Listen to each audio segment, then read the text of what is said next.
Sup guys, it's Alex here, and welcome to the February 12th edition of the Bracketology update. And man, thank you guys for all the support on that last Bracketology from Tuesday. The Bracketologies up until this point have been getting like 700 to 800 views, but for some reason this one popped off for like 1.5 thousand or something like that. Maybe it was just the algorithm, maybe it was all your guys' comments and likes, which I appreciate so much, and I've been trying to push a little bit with all these different food items. But thank you guys for all the support. Let's try to get this one over 1,000 as well. Maybe even top that one. I don't know if that's possible. But thank you guys for all the support on my bracketologies that I've been doing. Tomorrow is going to be the selection show preview, where they reveal the top 16 seeds for the tournament if it were to start today. So it's going to be super interesting what that last number one seed is going to look like. Will it be Ohio State like Joe Lunardi predicts? Will it be Villanova? Will it be Alabama? Will it be Illinois maybe? Or maybe even Houston? I don't know. But it's going to be at 12:30, which I'm going to be recording it and posting it to the YouTube channel. So that way you guys can have your post notifications turned on, and you'll be able to see when I do upload it, and you'll be able to see the top 16 seeds, 4 seeds from each region. So it'll be fun to see what happens. We are like a month out from the actual selection show on March 14th, which I just cannot wait for. I cannot wait another month for this tournament. I am just so excited. But taking a look here at this bracket, and you can see there's not really a ton of movement, just because for some reason it didn't feel like the weekday games this week. Maybe just because of all the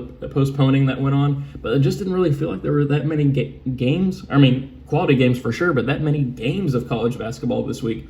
I mean, I can't think of a single top 25 matchup that took place. Maybe it was, I think I remember like West Virginia and Texas Tech, maybe that could have been a matchup. I don't know, but either way, it's just, I'm ready for this weekend of college basketball, just to be able to watch some more college basketball, get to see most of these teams being able to play unless they're on a COVID pause. But taking a look here at the different movements in the bracket, we got over here in Region 1, Gonzaga remaining the 1 seed, Kansas up to a 5 after getting the win over Oklahoma State. Actually, I don't know, I think that was last Saturday. I'm not 100% sure on that, but I do know that they did just beat Iowa State last night. And then over there in Region 2, we have Baylor remaining the 1 seed, Louisville falling down to an 8 just because they've been on a COVID pause, and other teams have just passed them over there on the seed line. And then we have the play-in game and the 12 seed here of Colorado State, which a lot of people are going to be happy that they are finally in.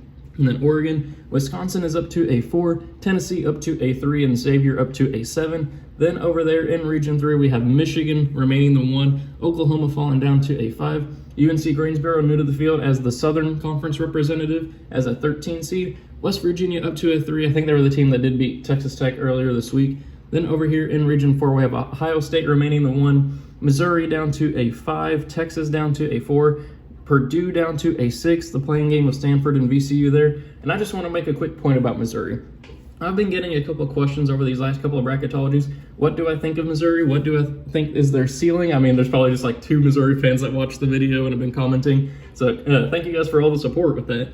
But I just don't know what to think of this Missouri team. At times, they're looking like a 2-seed potential Elite 8 team whenever they beat like Tennessee, Alabama, teams like that. But then they go in this week, they lose by 20 to Ole Miss, who is nowhere near the tournament field. I think they've had a couple of other games like that to where they've just had jaw-dropping losses, and they were only able to beat Bradley by 1 point at home earlier this season.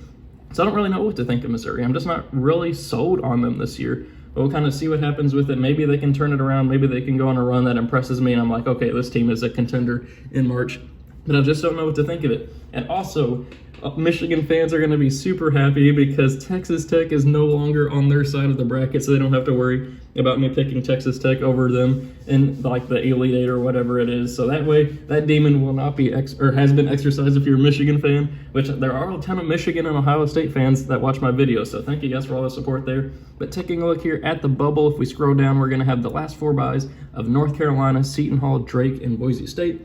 Last 4 in are VCU, Stanford, Oregon, and Colorado State. First 4 out are UConn, St. Louis, Richmond, and Western Kentucky. And then the next 4 out are Penn State, Maryland, Syracuse, and St. John's. So before I actually make my picks here for this bracketology, we're going to do the food item today of steak. It can be expensive steak if you want to do like a $70 steak. I don't know what the types of steak or whatever. I usually just order steak, like a filet mignon, I don't know. You can also do like a $1 steak, like a freaking Salisbury steak, like as a banquet meal that you get from Walmart. I don't judge either way. Just comment steak below. That's going to be the food item here in like the 5-minute mark of the video, which my average watch time for these bracket videos are like 4.5 minutes. So if you are still watching at this point in the video, thank you guys for all the support. Make sure you comment it below, and I will like your comment. Also helps the YouTube algorithm a little bit, not gonna lie. Now let's go ahead and start making our bracket picks. So up first, we're gonna have Gonzaga obviously beating the winner of NC A&T and Prairie View A&M. Then we're gonna have Oklahoma State and Cade Cunningham here moving on past Arkansas. My first upset will be Belmont here, the 12-5 over Kansas. I believe in Belmont. They only have 2 losses this year. I think they're like 19-2 or 20-2 or something crazy like that. And Kansas has just been kind of inconsistent. I don't know really what to think of them either.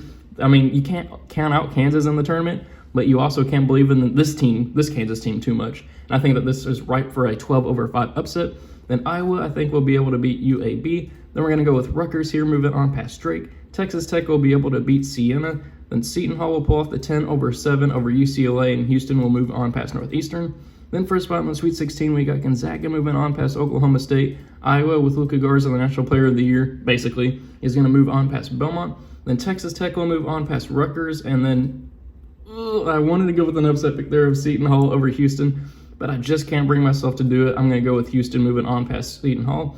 Then for a spot in the Elite Eight, we got Gonzaga moving on past Iowa, and then Texas Tech here moving on in a slight upset of the 3-2 over Houston, which sets up Gonzaga and Texas Tech.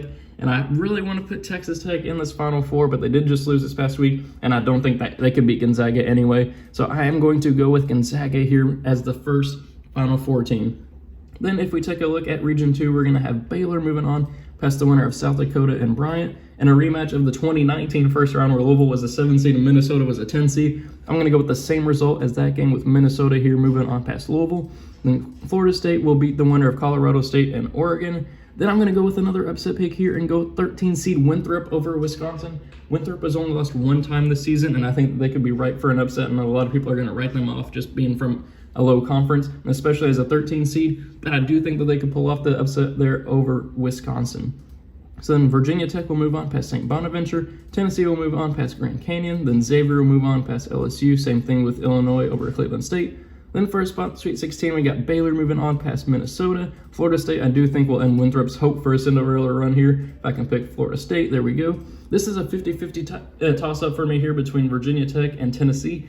I don't know who's going to win this one, but I'm just going to go with the higher seed just because, I mean, they are the better team at this point in the year. Though I do think that Virginia Tech could pull off the upset.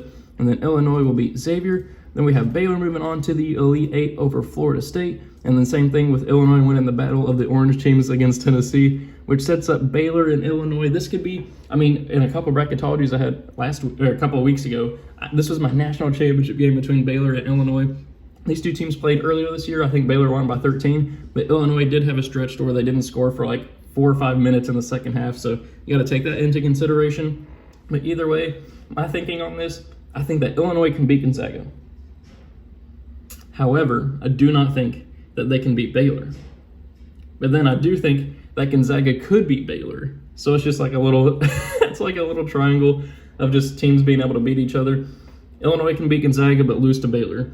Gonzaga can beat Baylor but lose to Illinois. Then I think that Baylor can beat Illinois, and then it's just a toss-up if they can beat Gonzaga or not. I don't know. But either way, I am going to go with Baylor here, representing Region 2 in the Final Four. Then we take a look here at Region 3. Michigan will move on past Sam Houston State. Clemson will move on past BYU. Oklahoma will move on past Utah State. Same thing with Evan Mobley and USC over UNC Greensboro. I am going to go with an upset pick here. I'm going to go with 11 seed Boise State over Creighton. That one's like a 50-50 toss-up as well for me. I think a couple of years ago it was like Creighton versus Rhode Island as a 6 versus 11, and that one was a very similar matchup to this, to where it's just a toss-up. And I think Rhode Island did pull off the upset in that game. I'm going to go with Boise State here just because that frame of reference, I don't know. And then West Virginia will move on past UC Irvine. Colorado, I do have to give them some respect after beating Stanford and putting together a pretty good season. I'm going to go with Colorado there over Indiana, who did struggle to put away Northwestern in double overtime. Got to take that into consideration as well. Alabama is going to beat UMBC.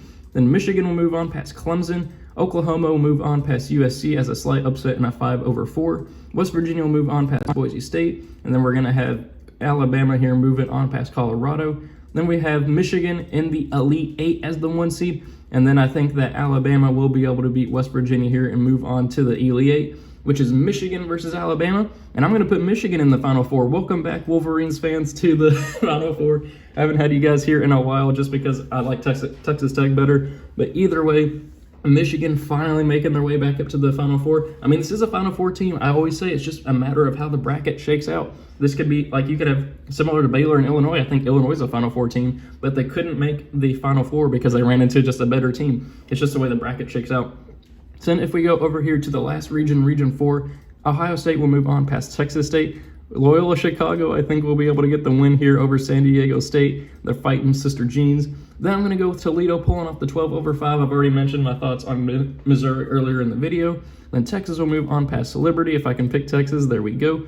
Purdue, I think, will beat the winner of Stanford and VCU, which I think will be Stanford. Virginia will beat Navy. Then I'm going to go with North Carolina pulling off the 10/7 upset of Florida. And then Villanova will move on past Eastern Washington. Then for a spot in the Sweet 16, we got Ohio State moving on past Loyola Chicago. Toledo falling here to Texas. I do think that's a great matchup for Texas to be able to get into the Sweet 16. And a rematch of the 2019 fantastic Elite Eight game between Purdue and Virginia. I do have Virginia here moving on. And then Villanova will move on here past North Carolina. And then Ohio State will move on past Texas into the Elite Eight.